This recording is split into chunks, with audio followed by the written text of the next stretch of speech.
This month been considering the subject, talking about being a possibilitarian.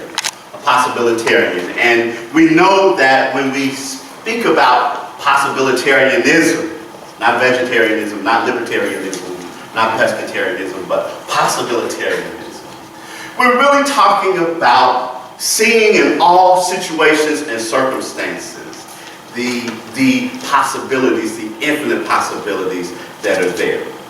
And just the other day, I was reading a story that I felt like that really drove that point home. And it goes back to the early 1900s, before I think just about everybody here was born. But back around 1915 or so, the boll weevil was an insect that was causing havoc in the cotton growing regions in the South.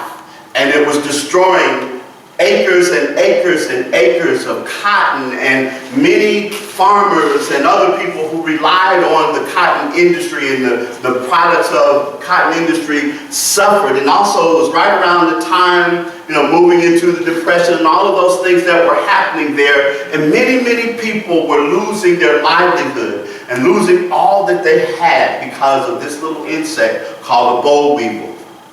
And there was a town in Alabama called Enterprise, Alabama. I think that's really kind of prophetic. But the farmers in that town got together and they started to discuss what could they do in the face of the boll weevil, because they knew that it would be heading their way soon. And the decision that they made was that they would find a crop that they could grow that was not susceptible to the boll weevil. And they decided upon peanuts. So they began to grow peanuts, and what ended up happening was that the peanut crop and the yield of the peanut crop was more per acre than it was for the cotton, and they made a lot more money than they ever had growing cotton. And so at the time when other people were experiencing loss and experiencing lack, they began to experience prosperity.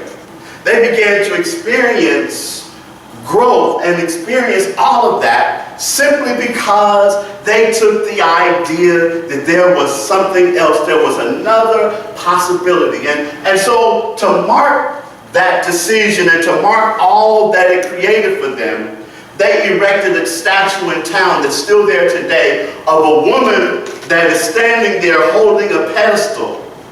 And on the pedestal is a boll weevil. And the inscription at the base of the statue, and I'm paraphrasing now, but it basically says that this is in honor of the herald of our prosperity. The boll weevil, because for them, the boll weevil became a sign of prosperity, not because of what it yielded, but because it moved them to a place where they began to see other possibilities. And when they were able to see other possibilities, they were able to understand there was always another choice, always another move, always another avenue that was opening itself to them. We hear the expression, and people use it all the time. When one door closes and another opens, and sometimes it might be a window. But it was that stood for them as a symbol and a sign of their prosperity. And I'm saying this to us today, saying it to each and every one of us, and asking the question, what is a sign in your life? Now see, remember, the boll weevil for them, it could have on the outside represented a challenge. but they use that challenge to overcome. And so there might be a situation or circumstance you're going through right now, something that is happening that could be for you a challenge. But ultimately, when you begin to see in the midst of challenge, there's still the opportunity for possibility. There's still the opportunity for new things to emerge in the midst of that. I think about the song that Ricky Byers sang, All Fades into God. She says that in my pain, deep inside, my weakness is the seed of something greater. So in the midst of challenge, in the midst of adversity, in the midst of pain, in the midst of brokenness, in the midst of all of those things, this message still remains: there is another way. There is possibility. There is infinite possibility. And that is what we are here to talk about today. And I know as I was approaching this day and thinking about this time, because as we've shared before, that this is the last day in this space. And I thought about, on the one hand, it could look like a challenge. It could look in some ways like a real loss. But as I began to put things in perspective, I thought about the fact that if we were to be true to our teaching, then we see this as yet another opportunity, another possibility. And we are really operating in that space that Mary Morrissey talks about when she tells a story about spending some time talking to a man who had spent his years as a trapeze artist. And in the midst of being a trapeze artist, he said one of the things that happens, there on the bar is that you get to a point where you are swinging out there and you let go of the bar. And you are trusting that as you're spinning in space, that at the right time when you reach out, that other bar that's coming from the other side is there. And then when it's there, you grab a hold to it and you make your way to your next destination. And this morning, we are reaching out. We are grabbing that bar. And we are knowing that it's going to be there at the right time. So as we move through or tumble through space in this moment, we are doing so with the certainty that all is well. We are doing so with the understanding that because there is no space where God is not, that then in all of this, something greater, as Ricky Byers reminds us, the seed of something greater is there.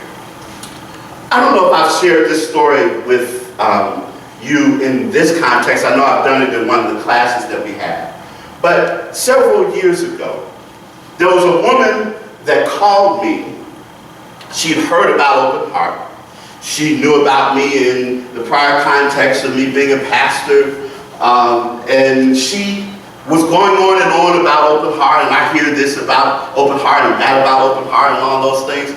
And I said to her, well, rather than you going on the misconceptions that you're sharing with me, why don't you come visit?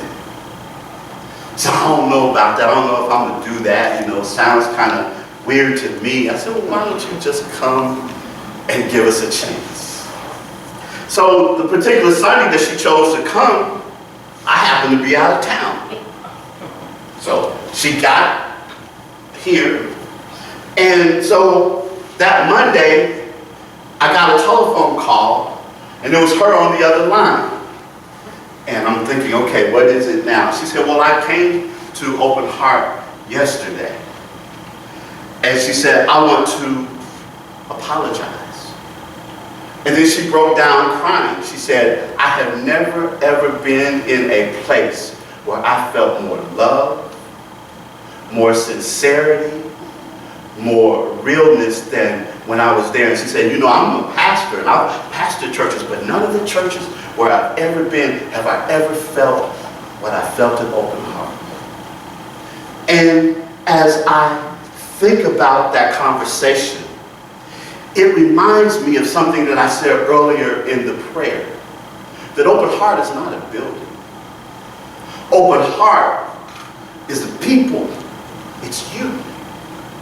each and every one of you that has come here and that has given of yourself to be here in whatever capacity that it has been from the things that you have done here. It is the spirit of the people. It is the heart of the people that makes Open Heart what it is. And there have been people that have come here and have expressed how they have felt a sense of healing. And she felt that love. They felt healing. They felt wholeness. They have felt all of those things. And I look at all of the people who have been through our doors over the years. And I used to get distressed because, you know, there would be some people that would come and they would stay for a while and they would go. There are other people that have been here for long term and all of that. There are other people we might see them one time. Until one day I was talking with someone about it and they said, well, you know, you ought to celebrate the fact that each and every person that comes here when they leave, whether it's one time, whether it's 100 times, they take a piece of Open Heart with them. Teach. And that wherever they are, the love and the message and the inspiration and the motivation of Open Heart is out there. And it's making itself known. And I've said this before, that we can have the audacity to think that we as this community here in this place in Memphis, Tennessee, the fact that we have the audacity to believe that we're making a difference in the world. Because we are. Because if we are God in expression, and if there's no place where God is not, then it means that as we continue to uplift our vibration and uplift our understanding of who we are, as we continue to allow ourselves to be that space that says that there is a different way of looking at life, there is a different way of expressing spirit, that when other people want to condemn and put down and convict people and say all of those things, and we look and we say, but everybody is beautiful, everybody is perfect, everybody is wonderful. They may not always act that way. They may not know it about themselves, but that's the truth of who they are. Then when we in the midst of challenge, when we in the midst of things going wrong, can stand there and say that while it might look dark today, I understand, like the bird that in the middle of the night starts singing because it understands that the sun is on its way. Because we have the audacity to believe that, because we understand that, because we know that we know that we know that we know who we are. That we are making a difference. And it's here and it's now, and it's important for us to understand that wherever we are, rather on Broad Avenue or someplace else, or even in the middle of the Mississippi River on a barge. Don't worry, we ain't going there. We are making a difference. We are sharing our light. We truly are. As we talk about in our purpose statement, we are certainly helping the world to know that all there is God. And so as we look at this time coming to a close here, it just means that a new chapter is about to be written someplace else. Someplace else. And the authors of that new chapter are you and me. And ultimately, God. And in that, whatever lies ahead, we know it's all good because it's all God. And so it is. So it is.